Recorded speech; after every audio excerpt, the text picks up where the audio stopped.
In today's video, we're going to be discussing multiple regression using qualitative variables, sometimes referred to as dummy variable. And in our example, we're going to be using a dichotomous variable, a variable that has only two possible outcomes. Let's go ahead and start looking at it. Frequently, we want to use nominal scale variables, variables such as gender, whether the home has a swimming pool or not, or whether the sports team was the home or the visiting team in our analysis. And these are called qualitative variables. To use a qualitative variable in regression analysis, we use a scheme of dummy variables in which one of the two possible conditions is coded 0 and the other is 1. For our example, we have the Salisbury Realty example that we used in the past. And suppose in the Salisbury Realty example, we've included the independent variable garage, whether or not a home has a garage. And so for those homes that have an attached garage, we use the term or the value of 1 in our coding scheme. And for those homes that don't have an attached garage, we use a 0. And in the case of our example, garage is our x sub 4 variable. And if you remember back earlier to the earlier example of the heating costs, x sub 3 was our furnace age, and that was not considered significant. So we don't want to rule that one out or leave that one out or overwrite it with the value of x3 for garage. We'll just keep that set aside. So how do we go about using this qualitative variable called garage in our regression? Let's take a look at that. These are the steps that we would take in order to get the diagnostics and the regression model itself. And one slight change over what we've been doing so far is that we've selected the part and partial correlations, and that gets us the correlation matrix right within the linear regression steps instead of having to run that separately. So at the top we have our scatterplot matrix, or a matrix scatterplot, and we include the dependent variable and each of our independent variables. In our linear regression plots, we want to plot the standardized predicted values variable against the standardized residual. And in our linear regression statistics, we get the model fit, the descriptives, the part and partial correlations. Again, that's the zero order Pearson's correlation, and then the collinearity diagnostics, which will get us our variance inflation factors. So let's see what the output looks like for this analysis. So let's take a look at our output. So in our multicollinearity, we're checking to see if the dependent variable is heating cost is linearly related to each of the independent variables, and we can check the correlation coefficients for that. And we can look at the correlations, the Pearson correlations for each of these variables right here, and then we have to check though too to make sure that we have significance, statistical significance. And so our significance level that we've chosen is a 0.05 significance level, and as you can see, our attic insulation is not statistically significant. So we have to keep that in mind, and we'll take a look over at our matrix scatter plot, and we'll see also that we have a little bit of a problem with our attic insulation being correlated to our dependent variable of heating cost. And keep in mind too that our n is very small. We have a small sample here, and that can affect our output as well, or our outcome a little bit. Another thing we can check for is the multicollinearity. In our correlation matrix, we want to take a look and see each of the independent variables against each of the other independent variables. And we can see, going through our correlation matrix here, that the highest value of concern here is the relationship between the mean outside air temperature and the attached garage, with or without. Based on the heuristic of 0.80 that we're using from our textbook, though, it does not indicate multicollinearity as we see it right here. We can look at our histogram and compare it to the overlaid normal distribution line, and it's fairly normal. we can look at our PP plot and see that all of our values are fairly close to the diagonal line. Would be a lot better if we had a larger sample set. In our linearity, homoscedasticity, independence of errors, and normality, we can see that our regression standardized predicted value against the regression standardized residual value is spread out, no apparent pattern, no runs above or below the line. So it looks like we've met the assumptions of linearity, homoscedasticity, independence of errors, and normality of the residuals as well. And then we can look at our variance inflation factor for multicollinearity as well. And this is a slightly modified output from what we would normally get from SPSS. SPSS doesn't put it like this. We have the coefficients in between, but I edited them out in order to fit them all on the slide. So we have our variance inflation factors, and the heuristic we're using from our textbook is that all of the variance inflation factors should be less than 10. If we have a variance inflation factor greater than 10, then we have something to be a little bit concerned about with multicollinearity. On top of that, we want to check to see if our variance, the average of our variance inflation factors, deviates substantially from 1 or is greater substantially than 1.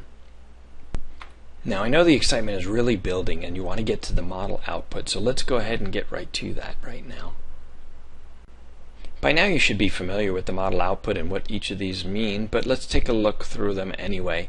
So our R squared, that's the proportion of the variance in the dependent variable, which is heating cost in this case, which can be explained by the independent variables, all of them together, temperature, insulation, and garage. And another way to put that is the proportion of the variance in the dependent variable, which is shared by the independent variables, and that can range from 0 to 1, and we cannot assume negative values in the R square. And the R square is it's an overall measure of the strength of the association, and it does not reflect the extent to which any particular independent variable is associated with the dependent variable. And for R, that's the square root of R squared, and it is the correlation between the observed and predicted values of the dependent variable. An adjusted R square is an adjustment that we make to the R square that penalizes the addition of extraneous predictors to the model. And there's more to it than that, but just know that when we're doing multiple regression, we prefer to go to the adjusted R square value as opposed to the R square, because the adjusted R square takes into account the additional predictor variables over simple linear regression. And the standard error of the estimate is also referred to as the root mean squared error, if you remember, and it's the standard deviation of the error term and the square root of the mean square for the residuals in the ANOVA table right here. So do you remember what we're supposed to do with the ANOVA table? What does that information provide for us? Well, in addition to our sums of squares, our degrees of freedom and mean square, it provides us the answer to whether our overall multiple regression model is significant or not. Is it providing statistically significant predictive value over using the mean of the dependent variable instead? And our F-test is asking, is at least one of our predictor variables, is the slope of at least one of our variables different from 0? So if you remember, our null is that beta 1 is equal to 0, beta 2 is equal to 0, out to beta sub n is equal to 0. And then and that's when we assume nothing is going on. And our alternate, which is what do we expect to get if something is going on, is that not all of the betas are equal to 0. Well, in this case, we use the p-value approach, and our p is low, so the null must go. What does that mean? Well, our p-value is less than our significance level of 0.05 that we have chosen. And if you remember before how we calculate our F-test statistic, we're actually dividing the mean square for the regression model divided by the residual, mean square residual for the model, and then we get the 35.641. And so we have found statistical significance saying that our overall model is adding predictive value, and it's also saying that at least one of our independent variables is significantly different from zero. But it doesn't tell us which independent variable is, or which ones are providing statistically predictive value over using just the mean of the dependent variable. For that, we have to go down to the coefficients table. And if you remember the constant, think about that. What is the constant? The constant is our y-intercept. In other words, the value of y when x equals 0. Then we have each of our independent variables here. Mean outside air temperature, attic insulation, in inches, attic, attached garage. And if you remember, when we coded this, a 0 meant that we didn't have an attached garage, and a 1 meant we did have an attached garage. So what do these unstandardized coefficients mean?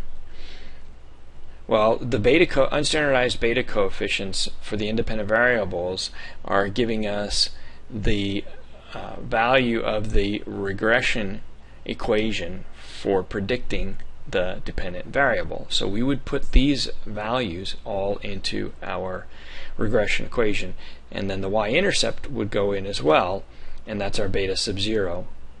So we would have y equals beta sub 0 minus beta sub 1 minus beta sub 2 plus beta sub 4. Remember, we took out the furnace age because that was not statistically significant. So how do we interpret this unstandardized coefficient? For mean outside air temperature, what we would say is for each 1 degree increase in the outside air temperature, 1 degree of Fahrenheit increase in the outside air temperature, we would expect that our heating cost decreases by $3.96. Now our standardized coefficients, what that provides for us is it gives us an indicator of which of the independent variables is providing the greatest impact on our dependent variable, and we look at the absolute value of each of the standardized beta coefficients. The one with the largest absolute value is the one that provides the greatest impact on our dependent variable, because these are all in the same units. So the standardized beta coefficient uses a standard unit, and it's the same for all variables in the equation. That standard unit is standard deviations. In other words, it tells us the same thing as unstandardized beta values, but it's expressed as the standard deviations. In our example, this would be a unit of measurement that would be common to temperature, insulation, and age. And that can be confusing, but it makes it very simple to see which is providing us the greatest predictive value on our dependent variable. And an interpretation is, as temperature increases by 1 standard deviation, heating costs decrease by 0.652 of a standard deviation. Of course, we also need to take a look at our t-test and the significance. Again, our significance level that we've chosen, our alpha significance level, is 0.05. If we take a look at our significance level, each of our beta coefficients is statistically significant. And here you can see our variance inflation factor and tolerances that were used in the previous slide. If we were using the t-test approach, using the t-critical values, we would look up the t-critical values in the back of our book, or in using some software to calculate the t-critical values, and then we would compare each of our t values against the t-critical values to see if our t-test statistic are in the rejection region or not. We said earlier that we can use our unstandardized coefficients in developing our regression equation. So what does our regression equation look like right now? And then we can also talk about, well, how would we actually use our regression equation? Well, looking at our unstandardized coefficients, we can say that our y sub I equals 393.67 minus 3.96 x sub 1 minus 11.33 x sub 2 plus 77.43 x sub 4. And again, remember we're using x sub 4 because we've removed the age of the furnace as a variable in a previous video. So let's take a look at that equation. So here's our equation. Y sub I equals 394 minus 3.96 x sub 1 minus 11.3 x sub 2 plus 77.4 x sub 4. So what's the effect of the garage variable? Well, let's consider that we have two houses that are exactly alike next to each other in Buffalo, New York. One has an attached garage and the other does not. Both homes have 3 inches of insulation, and the mean January temperature in Buffalo is 20 degrees. So we have our 3 and our 20. And we have one home without a garage and one home with a garage. For the house without an attached garage, we substitute a 0 in the regression equation. So we have our 77.4 instead of x sub 4, we replace that with a 0. And we calculate it all out and we get $280.90. And with the attached garage, we substitute a 1 in the regression equation. So we replace the x sub 4 and we replace our 1. And just in case you've forgotten, we've also substituted out the x sub 1, which refers to the 20 degrees outside air temperature. And then we've replaced the x sub 2, which is referring to our 3 inches of insulation. But you'll notice that that's the same in both of the two equations. The only difference is the x sub 4 variable, where we have a without garage, which is equal to 0, and a with garage, which is equal to 1. Again, we calculate out our value, and with a garage, we come up with $358.30. So in this example, with an outside air temperature, a mean outside air temperature of 20 degrees and 3 inches of insulation, we see that we estimate that it will cost about $77.40 more to heat a house with a garage than an equivalent house without a garage. Now, we saw in our previous slide that we have statistical significance for our overall model, and we did talk about the coefficients, but let's run through the coefficients, the individual coefficients, separately using the formula and the equation so that we can have these as reference slides. So we can check out our dummy variable. So this is the same hypothesis test that we've been using for each of the individual test coefficients in the past in multiple regression, and it's also the same alpha of 0.05 level of significance. So our null hypothesis, and when we assume that nothing is going on, is that our beta sub I is equal to 0, and in our alternate hypothesis, which is what we expect to get if we find that something actually is going on, is that our beta sub I is not equal to 0. And if we use the t-critical value approach or the t-test approach, we're going to reject the null hypothesis if our t-test statistic is greater than the positive t-critical value or less than the negative t-critical value. And how do we get the t-test value? We use this formula right here. So let's think about this for just a second here. Why are we testing to see if the beta sub I is equal to 0? Well, if we have a beta sub I that's equal to 0, that means that the slope of that line is horizontal. And if we have a horizontal line, we may as well just use the horizontal line that our mean of our dependent variable, or our y variable, provides for us when we're doing the estimation. It's the beta sub I, and if it has a 0 correlation, a 0 regression value, then it's not providing any additional predictive value to us. So if that's the case, then we'll go ahead and drop that variable or our coefficient from our analysis. So let's take a look at what the rejection regions look like on our chart here. Again, we're pulling the t-critical value from either software such as Megastat or Excel, or we get out of the back of our textbook in one of the appendices, and then we plot that t-critical value, which is our cut point beyond which on either side of our distribution lie the rejection regions. And here you can see how we've calculated it out in our rejection region, or excuse me, our decision criteria right here. Positive and negative. When we calculate out what our actual test statistic is, we find that we have 3.40, which is greater than the 2.120 critical value that we created. So what we've concluded is that we can reject the null hypothesis that our regression coefficient is 0. And that means we can keep the independent variable of garage in our analysis. Now let's go back to our coefficients table just one second, and let's take a look at the interpretation of our categorical variable, or our dummy variable. If you remember, when we calculated out our values without the garage and with the garage, we found that it'll cost about $77.40 to heat a house with a garage over a house that doesn't, an equivalent house that doesn't have a garage.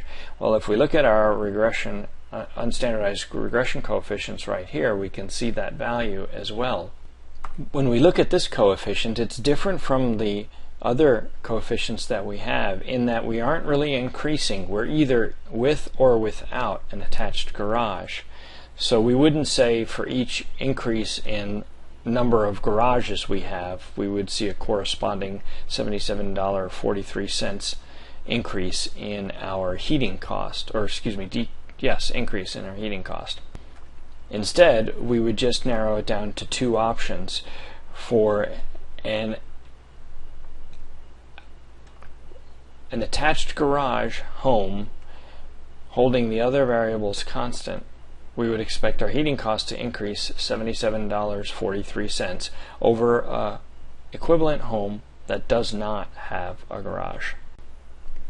Now that we've looked at how to interpret the coefficient or unstandardized beta coefficient for a qualitative variable, let's go ahead and take it a step further and let's see what the effect of one variable might have on the other, another variable, independent variable. You may have heard the term interaction before. Just like when we talk about significance, when people say things are significant, well, in statistics it has a specific meaning, and in statistics an interaction has a specific meaning as well. Suppose we're studying weight loss and we assume that diet and exercise are related. So the dependent variable is the amount of change in the weight, and the independent variables are diet, yes or no, are they on a diet, and exercise, none, moderate, significant. We're interested in seeing if those studied who maintained their diet and exercised substantially increased the main amount of weight loss. In other words, is total weight loss more than the sum of weight loss due to the diet effect and the loss due to the exercise effect?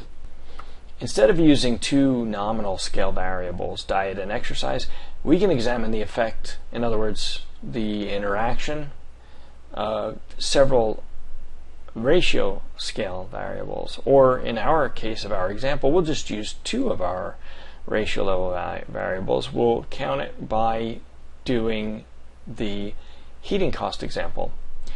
To keep it simple, we'll use just two independent variables from our example, mean outside air temperature and inches of attic insulation. In regression analysis, we can examine the interaction by using a separate independent variable, and the interaction predictor variable can be developed by or created by multiplying the data values in one independent variable by the data values in another independent variable, creating a new independent variable.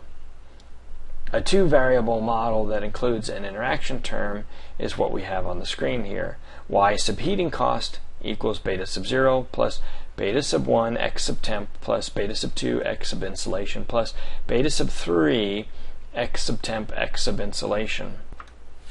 So is there an interaction between the outside temperature and the amount of insulation that we have? If both variables are increased, is the effect on heating cost greater than the sum of the savings from the warmer temperature and the savings from the increased insulation separately? Let's find out.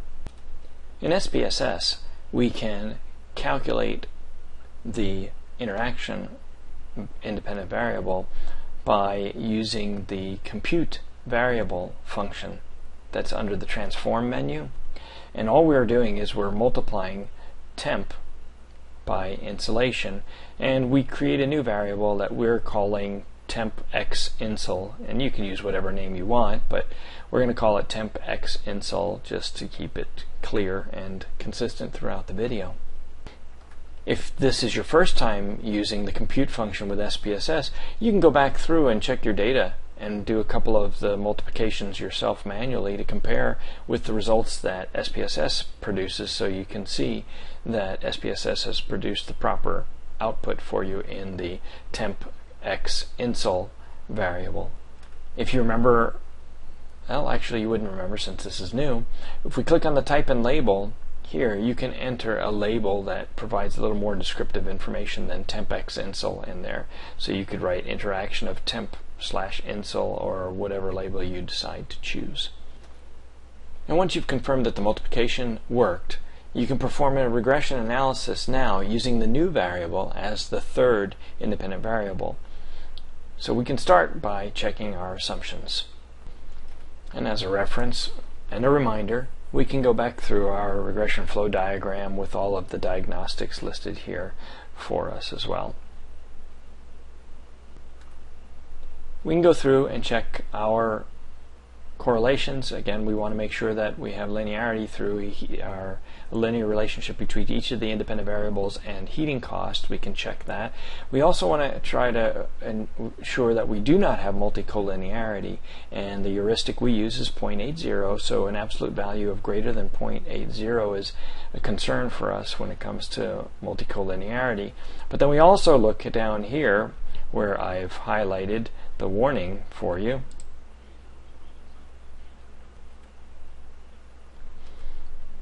And if you look at our variance inflation factor and our tolerance level, we haven't really talked about the tolerance level, but there's another heuristic that you can consider, and that is that we want to make sure that our tolerance levels are greater than 0.20.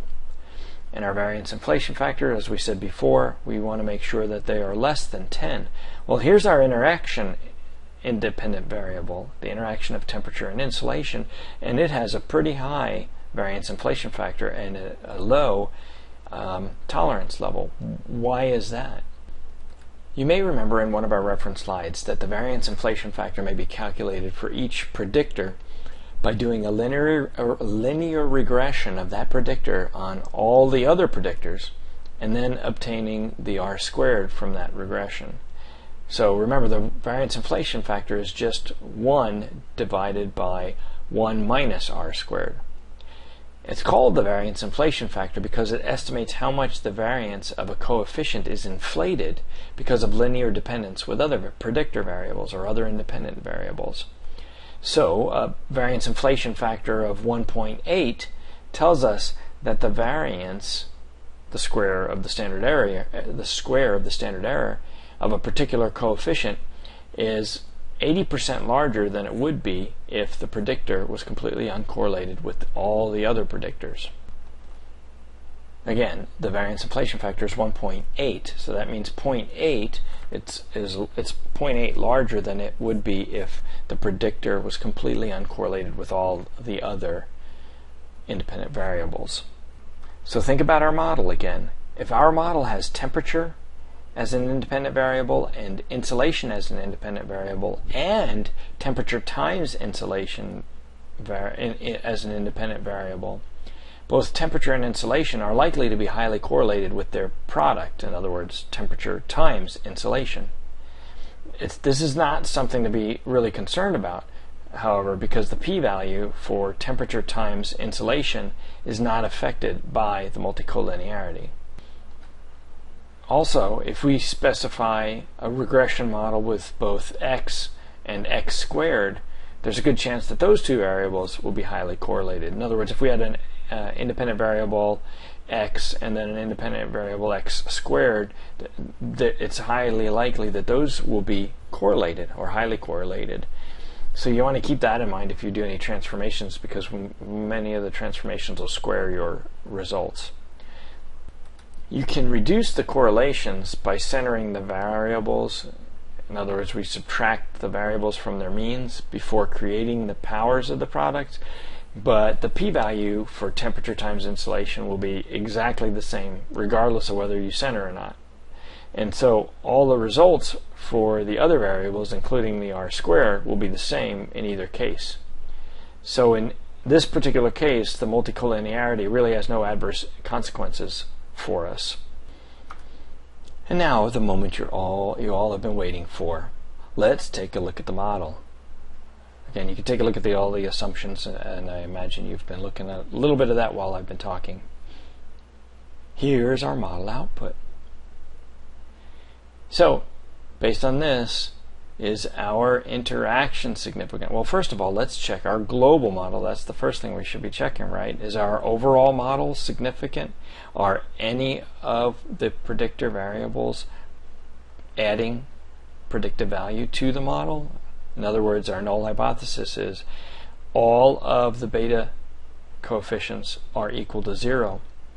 Well, looking at our f-test and our significance, our p-value, here we can see that we have statistical significance. That means at least one of our beta coefficients is significantly different from 0. Which one? Or which ones? Well, let's take a look.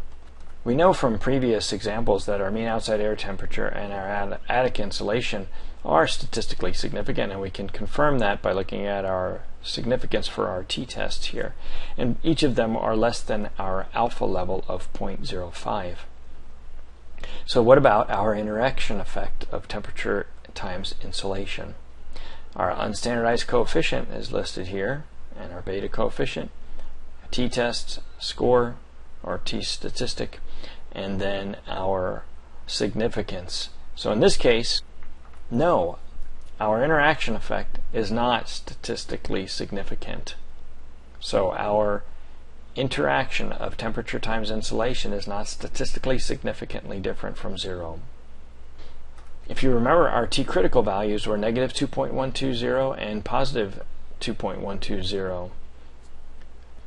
Our t-test statistic of 1.324 is less than our t-critical value, so it's not in the rejection region.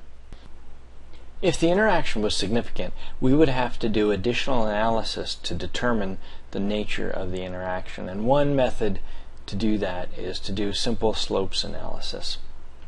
We're not going to get into that in this video, however. So let's go down our model output again and talk about what we have here. So the r-squared, we've talked about that a lot, is the proportion of variance in the dependent variable heating cost, which can be explained or is accounted for or is shared by the independent variables temperature, insulation, and temperature times insulation. Remember that this is an overall measure of the strength of association of the model and does not give us an indicator or give us an idea of the extent to which any particular independent variable is associated with the dependent variable. R is the square root of r-squared, and it's the correlation between the observed and predicted values of the dependent variable. Adjusted r-squared, which is our preferred coefficient of determination for when we're looking at multiple regression, the adjusted r-squared is just an r-squared value or a coefficient of determination value that's adjusted to penalize or counter the effects of having additional predictors in the model. The standard error of the estimate, as we've said before, it's referred to as sometimes as the root mean squared error, and it's the standard deviation of the error term. It's also the square root of the mean square residual that we can get off of our ANOVA table. So overall, we have an f-test that's statistically significant, so that means at least one of our predictor variables is not equal to 0, and it also means that our overall model provides additional predictive value over just using the mean of the dependent variable heating cost. But it doesn't tell us which of the predictor variables is providing that predictive value, or it doesn't provide us with the information over which predictor variable has a slope that's statistically significantly different from 0. That's when we go down to the coefficients table. And here we have our different coefficients. We have our mean outside air temperature, that is statistically significant, our attic insulation, that is statistically significant, and our interaction of temperature times insulation, that is not statistically significant. So let's take a quick look at the reference page on how we would calculate the significance of the interaction variable. Here we have our regression equation. Y sub I equals 598.070 minus 7.811 times x sub 1 minus 30.161 times x sub 2 plus 0.385 x sub 1 times x sub 2. Our question then is the interaction of variable significant at the 0.05 significance level? The same null and alternate hypotheses tests that we have listed here, or null and hypothesis amounts here. We have null hypothesis, we assume that nothing is going on, that our beta sub 3 is equal to 0, and then in our alternate, what do we expect to get if something is in fact going on, and we expect that it's not equal to 0. Again, using the back of our book or a software program, we calculate the critical values of t, and they are negative 2.120 and positive 2.120. And our decision criteria is that we're going to reject the null hypothesis if the t-test statistic is less than negative 2.120 or the t-test statistic is greater than positive 2.120. Using the beta output and the standard error output from our coefficients table, we have our beta coefficient of 0.385 and our standard error of 2.91. We can calculate out our t-test statistic right here, and we come up with 1.324, which is not greater than the positive 2.120 t critical value, or nor is it less than our negative 2.120 t critical value.